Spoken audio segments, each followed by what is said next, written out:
Hello, dear student. Welcome today online class subject geography में Ajay sir. हाँ तो बच्चों, हम आज की क्लास की बात करते हैं आगे आज हम शुरुआत करेंगे अपना ज्योग्राफी का 6वां चैप्टर, जिसका नाम है मानव अधिवास, विश्व मानव अधिवास। तो सबसे पहली बात करेंगे इस विश्व मानव अधिवास की। तो विश्व मानव अधिवास का मतलब होता है कि विश्व में मानव अधिवास का मतलब होता है आवास, कि मानव किस तरीके के आवास में रहता है, कच्चे पक्के, गाँव में, शहरों में, नगरों में। तो इस तरीके से आज का पाठ हमारा ये 6वां पाठ है। और ये ध्यान रखना बच्चों, ये हमारा अकेला पाठ 4 अंक का है। अकेला पाठ ये 4 अंक का है, तो इसको विशेष ध्यान रखना। तो हम आगे बढ़ते हैं बच्चों कि सबसे पहले मानव अधिवास का अभिप्राय। तो बच्चों देखिए, मानव अधिवास का अभिप्राय कि पृथ्वी के धरातल पर, जो हमारी पृथ्वी है उसके धरातल पर मानव द्वारा निर्मित एवं विकसित आवासों के, आवास यानी घर, आवास का मतलब क्या होता है, घर, घरों के संगठित समूह को अधिवास कहते हैं। क्या कहते हैं? अधिवास। ये भी ध्यान रखना बच्चों, अधिवास का मतलब बस्ती भी होता है। मानव अधिवास को मानव बस्ती भी कहा जाता है। मानव अधिवास साधारणतः स्थायी रूप से बसे होते हैं, यानी जो घर होते हैं वो स्थायी रूप से होते हैं, किंतु कुछ अधिवास अस्थायी भी होते हैं, जो कि जनजाति वाले जो इलाके होते हैं जहाँ जनजातियाँ रहती हैं, वो जनजाति अस्थायी अधिवास बनाते हैं। ये एकाकी एवं संकुल भी होते हैं। एकाकी का मतलब एक एक घर, अलग अलग घर, दूर दूर घर, और संकुल का मतलब होता है पास पास भी होते हैं। अधिवासों का महत्वपूर्ण उपयोग मानव निवास के लिए होता है। सबसे ज़्यादा जो उपयोग होता है अधिवास का, वो होता है मानव के रहने के लिए। मानव के अपने सामाजिक, आर्थिक, सांस्कृतिक, धार्मिक आदि कार्यों को पूरा करने के लिए भी अधिवासों का उपयोग होता है। मानव के अपने समाज में बहुत सारे काम होते हैं जो घर पर ही कर सकता है। आर्थिक, धन की व्यवस्था, धन से संबंधित कार्य, सांस्कृतिक यानी विभिन्न प्रकार के संस्कृति, मेले, पर्व। इसके बाद में धार्मिक, धर्म आदि जो कार्य हैं उनको मानव अपने अधिवासों पर ही पूरा करता है, यानी अधिवासों का उपयोग करता है। आवास, मकान, घर, ये घर है या निवास स्थान अधिवास की मूलभूत इकाई होती हैं। ये जो एक झोंपड़ी या भव्य इमारत हो सकती है। मानव का जो अधिवास है वो झोंपड़ी भी हो सकता है और भव्य इमारत भी हो सकती है। अधिवास मकानों के समूह होते हैं, जो 5 से लेकर सैकड़ों, हजारों मकानों के समूह हो सकते हैं। बस्तियां छोटे रूप में विकसित होकर नगरों, महानगरों, विराट नगरों, विश्व नगरों एवं मिलियन सिटी का रूप धारण कर सकती हैं। कहने का मतलब ये छोटे छोटे गांव धीरे धीरे बड़े होते जाते हैं, फिर नगर बन जाते हैं, नगर से महानगर, महानगर से विराट नगर से विश्व नगर। आवासों के परस्पर संपर्क के लिए, यानी जो आवास होते हैं उनके परस्पर जोड़ने के लिए पगडंडी होती हैं, गली, सड़क, नहर, परिवहन मार्ग आदि होते हैं। अब बच्चों बात करते हैं आगे। प्रोफेसर विडाल डी ला ब्लॉस, जो कि फ्रांसीसी विद्वान थे, उन्होंने परिभाषा दी है और कई बार ये पेपर में आ भी चुकी है ये परिभाषा, कि मानव द्वारा स्वयं के आवास एवं अपनी संपत्ति को रखने के लिए निर्मित संरचना को ही मानव अधिवास कहते हैं, मानव आवास कहते हैं। मानव अधिवासों की उत्पत्ति, अगला टॉपिक है हमारा मानव अधिवासों की उत्पत्ति, कि ये अधिवासों की उत्पत्ति कहाँ से हुई। मानव ने अपनी विकास यात्रा में जब मानव धीरे धीरे जंगलों से मानव का बौद्धिक विकास हुआ, आदि मानव से मानव बनने लगा, तब वह एकत्रीकरण करता था और आखिर की अवस्था यानी शिकार की अवस्था में जब था, उसको पार करके उसने पशुपालन अवस्था के साथ, यानी पशुपालन शुरू कर दिया, उसके साथ कृषि कार्य करना प्रारंभ कर दिया। तो पशुओं की स्वयं की सुरक्षा और अनाज भंडार के लिए उसे स्थायी आवासों की आवश्यकता हुई। जब से कृषि करने लगा, पशु पालने लगा, तब से उसको अस्थायी ने स्थायी रूप से घर बनाने की आवश्यकता हुई। प्राचीन काल में सभी मानव बस्तियों पशु चारकों कृषकों पर ही आधारित थीं।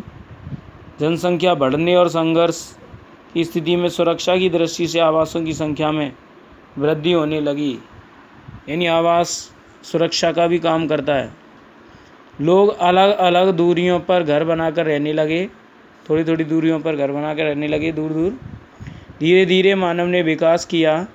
उत्पादन में वृद्धि से व्यापार एवं परिवहन का विकास हुआ और तकनीकी विकास और जनसंख्या वृद्धि से गांव की संख्या में वृद्धि हुई।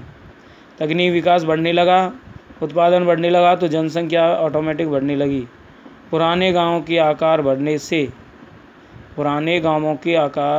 बढ़ने से नगरों के विकास की परंपरा शुरू हुई।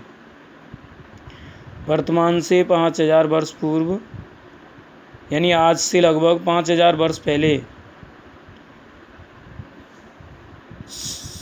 मिस्र, सिंधु, दजला, फरात की घाटियों में विशाल नगरों की उत्पत्ति एवं विकास हुआ।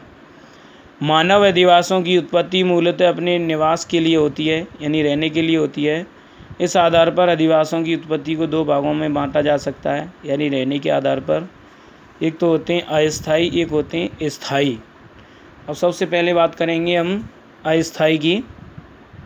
तो अस्थायी अधिवास देखिए बच्चों कि प्राचीन काल में मानव द्वारा कुछ अधिवास शिकार, मौसम की अनुकूलता, पशुचारण एवं सुरक्षात्मक दृष्टिकोण से कुछ समय के लिए निर्मित किए जाते थे। यानी प्राचीन काल में जब मानव अपना शिकार करता था और मौसम की अनुकूलता के अकॉर्डिंग पशुचारण और सुरक्षात्मक दृष्टि से कुछ समय के लिए वो क्या अपना आवास अस्थायी तंबू वगैरह बनाता था, जैसे कि बुशमैन जनजाति बनाती है, एस्किमो जनजाति बनाती है। तो ये अस्थायी मौसम के अनुसार अलग अलग स्थानों पर जाकर के अस्थायी अधिवास बना लेते हैं।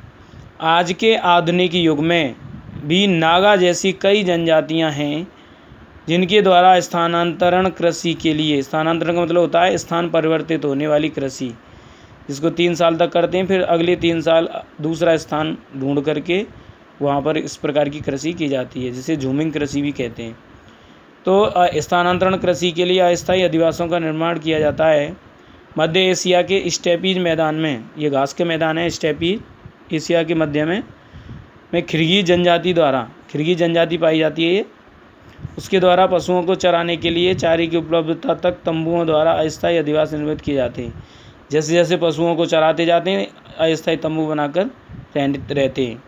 एस्किमो लोगों द्वारा मौसम की अनुकूलता के लिए ध्रुवीय क्षेत्रों के इग्लू यानी बर्फ़ के घर को छोड़ करके ग्रीष्मकाल में रेंडी और सील की खाल से अस्थायी आवास बनाए जाते हैं, तंबू वगैरह। इनके अतिरिक्त भी अनेक जनजातियां जैसे अरब और सहारा की बद्दू रॉकी पर्वत के पूर्वी भागों में रेड इंडियन पाए जाते हैं। अफ्रीका की कालारी मरुस्थल में बुशमैन द्वारा बनाए गए आवास अस्थायी अधिवासों के प्रमुख उदाहरण हैं। राजस्थान, तो बच्चों देख सकते हैं ये अस्थायी अधिवास हैं, विभिन्न प्रकार की जनजातियों द्वारा ये बनाए गए हैं। इसके बाद देखिए राजस्थान के मारवाड़ प्रदेश की रहवारी, गायरी जाति और बंजारे पशुचारण हेतु यानी पशुचारण के लिए मूल स्थान को छोड़कर ये प्रवास के दौरान अस्थायी आवास बनाते हैं। सामाजिक, आर्थिक और धार्मिक कार्यों को पूरा करने के लिए अस्थायी अधिवासों का उपयोग होता है। अब आते हैं बच्चों स्थायी अधिवास। तो देखिए स्थायी अधिवासों की उत्पत्ति कब और कैसे हुई, वास्तविक रूप में यह कहना कठिन है, लेकिन विद्वान उत्तर पाषाण काल में, पत्थर का युग, उत्तर पाषाण काल में स्थायी कृषि के साथ ही स्थायी अधिवासों की उत्पत्ति मानते हैं। यह कहा जा सकता है कि मानव के विकास क्रम में जब से मानव समूह में रहने लगा तभी से स्थायी अधिवासों का विकास हुआ होगा। मानव अधिवास मानव की सभ्यता संस्कृति के प्रतीक माने जाते हैं। जो मानव के गांव वगैरह हैं, अधिवास हैं, घर वगैरह हैं, ये उसकी सभ्यता संस्कृति के प्रतीक माने जाते हैं। किसी मानव बस्ती का अस्तित्व निम्न बातों पर निर्भर करता है, यानी मानव बस्ती होनी चाहिए या नहीं होनी चाहिए वह निम्न बातों पर निर्भर करता है। सबसे पहला है स्थानीय संचित संसाधन, दूसरा है बाह्य विश्व से संबंध। स्थानीय संचित संसाधन का मतलब होता है कि अपने किसी स्थानीय क्षेत्र पर पाए जाने वाले संसाधन। बाह्य विश्व से संबंध, जो अन्य देशों से संबंध। भावी उन्नति की संभावना हो, वहाँ पर मानव बस्ती का स्थायित्व रहता है। सुरक्षात्मक दृष्टि हो। धार्मिक, सांस्कृतिक और आर्थिक कारक भी मानव बस्ती के स्थायित्व को प्रभावित करते हैं। अब आता है मानव अधिवासों का निर्माण निम्न उद्देश्यों की पूर्ति के लिए किया जाता है। यानी मानव अधिवासों का निर्माण क्यों किया जाता है, तो निम्न उद्देश्यों की पूर्ति के लिए किया जाता है।